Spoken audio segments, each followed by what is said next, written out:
Við skulum skoða aðeins svona hvernig við stillum efnajöfnur. Þetta fyrra vídeo af tveimur, í því seinna förum við í nokkur dæmi.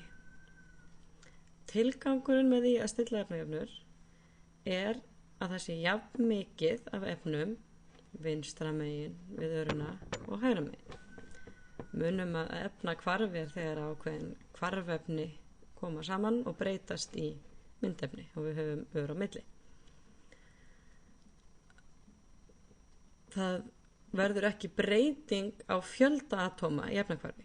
Þau umraðast og breytast í nýjar samsetningar, setja saman á nýja vegu, en fjöldin alltaf sá sami.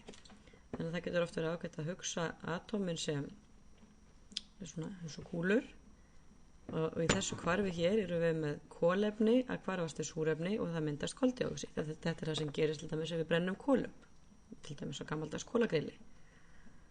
Sjálfsögðu þegar við kveikjum í kolunum erum við með milljónir kolefnisatóma, en þegar við skrifum upp hvarfi þá erum við rauninni bara að sýna hlutföllin. Og þá erum við hérna með 1 kolefnisatóm að hvarfast við súrefnissameind. Súrefnið O2, þannig kemur það fyrir í andrúmsloftinu. Það ekki svo mikið af stökum súrefnisatómum, heldur það svona. Og það myndast koldíoxíð, sem að það sem sagt þannig að kolefnið komið hérna milli súrefnisatómana. Hér sjáum við að það 1 kolefni vinstra megin og 1 kolefni hægra megin. Það 2 súrefnisatóm vinstra megin og það 2 hægra megin. Þessi efnajafna sem sagt stillt eins og hún Fyrir hvert 1 kolefnisatóm það þarf 2 súrefnisatóm eða eina sameind af súrefni og það myndast 1 koldíoxíð sameind sem gerður 1 kolefni og 2 súrefnum. Að skilja eftir aukt hérna fyrir framann þýðir sjálfur sér að það 1 af hverju og munið tölurnar inn í segja okkur hvað mikið af hverju atómi í sameindinni. Hér erum við bara með stök kolefni, 2 súrefnisatóm. Koldíoxíð sameindin gerður 1 kolefnisatómi, það gæti alveg staðið 1 hér en við skrifum það bara ekki þannig, og svo 2 súrefnisatómi. Skoðum nú aðeins annað dæmi, myndun vatns úr vetni og súrefni. Í náttúrunni vetni H2, það 2 H alltaf saman og súrefni O2 og það myndast vatn sem gert úr 2 H-um og 1 OE. Teiknum þetta upp á svipaðan hátt. 2 súrefni hérna í sameindinni og 1 súrefni hér í vatnssameindinni og bara vetnið svona bleikt. 2 vetnisatóm í hverri vetnissameind og líka í hverri vatnssameind og þau synk hvoru megin við súrefni. Og ef við skoðum þetta þá sjáum við hér, hvort sem við horfum á efnajöfnuna eða kúlurnar okkar, að hér 2 vetni vinstra megin og það 2 hægra megin. Það 2 súrefni vinstra megin en það bara 1 hægra megin. Og nú á þessum tímapunkti myndi alltaf einhverju vilja segja ok, ekki einfaldast að laga það bara með að skrifa 2 hér. Nú 2 súrefni, eða ekki? Það þýðir sjálf og sér að við bætum bara 1 súrefni við hérna, svona. Og erum við ekki bara búin að laga þetta? Búið mál? Nei. Þegar við breytum fjölda atóma inn í sameind, þá erum við að breyta efninu. H2O og H2O2 bara alls ekki sama efni. Þetta efni vetnisperóxíð sem hefur allt aðra eiginleika heldur en vatn. Við ætlum að nota það til að bleikja hár og til að sóttleysa hluti sem að vatn gerir ekki. Þannig að þetta ekki það sama, svo við skulum stróka þetta út. Það sem við getum gert að breyta fjölda sameinda og við gerum það með að setja tölur fyrir framan þær. Getum við að gert, stundum gerum við svona línu fyrir framan til að minna okkur á að þar megum við setja tölu. Ef línan auð þá þýðir það 1. Ef það tala á henni þá þýðir það einhver fjöldi sameinda. Og ef við skoðum þetta eins, þá sjáum við að það sem að munar hérna eru óin í þessu dæmi. Það er jafn mikið að háum báðum megin, en það eru fleiri og hér heldur en hér. Svo ef við hreinlega bætum við annarri vatnssameind, svona, við erum alltaf að bæta við heilli sameind, við getum ekki bætt við stöku atómi, og bætum við heilli sameind, og þá er núna jafn mikið, það er ekki svo að það hafi bara týnst eitt súrefni. Það eru 2 súrefni hægra megin og 2 vinstra megin. Og þegar við höfum bætt við svona sameind, þá setjum við 2 hér fyrir framan til að sýna að við höfum bætt við sameind. Náttúrulega þegar við gerðum þetta, þá breyttum við líka háunum, ekki satt. Nú eru 2 há vinstra megin, en það eru 1, 2, 3, 4 hægra megin. En það er auðleyst, við skellum bara inn annarri vetnissameind, sem þýðir þá að það koma 2 hér. Og núna ef við teljum saman, þá sjáum við að það er jafnt af öllu hægra og vinstra megin. Það eru 1, 2, 3, 4 vetni hér og 1, 2, 3, 4 hér. Og súrefnin eru 2 vinstra megin og 2 hægra megin.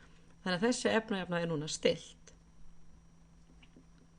Skoðum aðeins flóknari efnajöfnu og aðeins aðra aðferð heldur en að teikna alltaf þessar kúlur. Því að það getur orðið svolítið flókið þegar það er komið mikið af efnum. Hér eru við með própan, C3H8. Þegar það brennur í súrefni, þá myndast koldíoxíð og vatn. Þetta er gas sem er gjarnan í gasgrillskútum, kveikjurum og fleiru. Þannig að þetta er eitthvað sem við þekkjum mikið úr daglegu lífi. Prófum hérna aðeins aðra aðferð til að halda utan fjöldan. Teiknum svona, eins og töflu til að halda utan öll atómin. Það hafa hérna 3 dálka svona niður og 2 raðir. Hérna, ég ætla að setja hér C, af því það er kolefni. Ég ætla að setja H fyrir vetni og ég ætla að setja O fyrir súrefni. Þetta eru 3 mismunandi tegundir atóm. Ef ég er með fleiri, þá get ég bara haldið áfram með töfluna. Og þessir 2 hér verða þá vinstri og hægri, eða fyrir og eftir. Þá erum við að meina vinstri er allt sem er vinstra megin við örina og hægri er allt sem er hægra megin við örina. Og nú bara teljum við saman hvað er mikið að hverju vinstra megin. Það eru 3 kolefni, C3, 3 kolefni. Það eru 8 vetni, H8. Og það eru 2 súrefni. Þetta var einfalt. Hægra megin er 1 kolefni, munum þessir 2 hér eiga bara við óið. C1, það getur staðið 1 hérna og O2, þannig að það er 1 kolefni. Hér eru 2 vetni, H2, og þessir 2 fyrir aftan H eiga bara við H, þeir eiga ekki við O líka, það er bara 1 O. Og samanlagt, af því það er O bæði hér og hér, þá er 1, 2, 3 O. Þannig að við sjáum að þetta er pínlítið flóknara heldur en dæmið áðan. Það er ólíkur fjöldi af öllum atómunum okkar, þannig að við þurfum greinilega heilmikið að gera hér. En munum að það eina sem við megum gera er að setja tölur fyrir framan sameindirnar okkar. Þess að breytum fjölda sameinda. Og góð almenn regla er að vera ekki að byrja á því sem er út allt. Þess að ég er með O á 3 stöðum, geymum O þangað til síðast. Byrjum bara hérna á síðuna til dæmis. Það eru 3C hér. Það er 1 hér, þannig að það er þá lógist er það ekki að setja 3 hér. Við sjáum það fyrir okkur 3 koldíoxíðsameindir sem að innihalda hver sig 1 kolefni. Þannig það eru þá 3 kolefni alls og það breytist hérna í 3. Við geymum aðeins að breyta óanum hanga til að við erum búin að setja eitthvað hér líka. Hér eru 8 vetni, H8. Hér eru bara 2. Við lögum það náttúrulega ekki með að setja 8 hér því það eru 2 í hverju sameind. Heldum með því að setja 4. Ef við erum með 4 vatnssameindir, eins og hér ofan, 1, 2 og svo aftur 2 í viðbót, þá myndum við vera með 8 vetnisatóm. Og í sjálf sér er þetta bara einföld margföldun.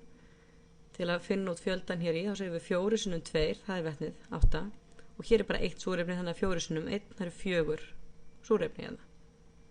Sama hér, það eru 3 kolefni, 3 sinnum 1, og súrefnin eru 3 sinnum 2 eða 6 alls. Og þetta notum við til að finna hvað við þurfum að gera hérna. Tveljum nú saman öll súrefnin hægra megin, því þau eru ennþá bara 2 vinstra megin. Það eru 6 hér, eins og ég var að segja, 3 sinnum 2, og það eru 4 hér, 4 sinnum 1. Þannig að samanlagt eru 10 súrefni hægra megin. Ná, breytum því hérna. 10. Til þess að þetta verði 10, hvað þurfum við þá margar súrefni sameindir? 2 súrefni í hverri, þannig að það eru eins og 10 deilt með 2 er það ekki, eða 5. 5 sinnum 2 eru 10, þannig að nú erum við líka með 10 súrefni hér, og ágætt að skrifa það hérna í töfluna, 10.